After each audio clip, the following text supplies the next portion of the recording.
Welcome back to Financial Times with Ted. So, quick question for you. Why do you think it is that you don't see any active bankers that work for companies like Wells Fargo, Chase, Bank of America, Lending Tree, SoFi, Fifth Third, Truist, Fifth Third even still exists? Yeah, they do.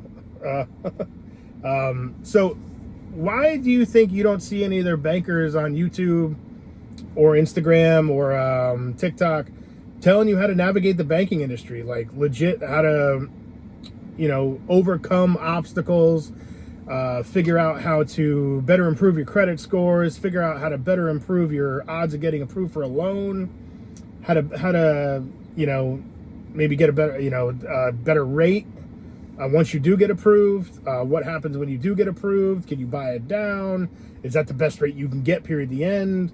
What about people in the auto industry that work in banking? Why don't you hear them talking on Facebook and YouTube and whatnot? Well, I'll tell you why. It's because the banks really don't allow them to, and I can tell you this from personal experience. Not name dropping any names, but I used to work for a very large Fortune 500 bank, and we had a social media team. And that social media team, any time that you would mention the name, blah, blah, I'm not going to say who it is, but, it had they were founded way back when in the times of cowboys, whatnot. And there's a lot of documentaries on them. You can look it up with, online and figure out what I'm talking about. They used to run gold back and forth from Dodge City to San Francisco. I think one of them, or I can't remember. Anywho, but they don't allow them to. They don't allow bankers to go on and talk about this stuff. Why? Because what if they slip up and say something wrong? Or what if they say something today and then the law changes tomorrow?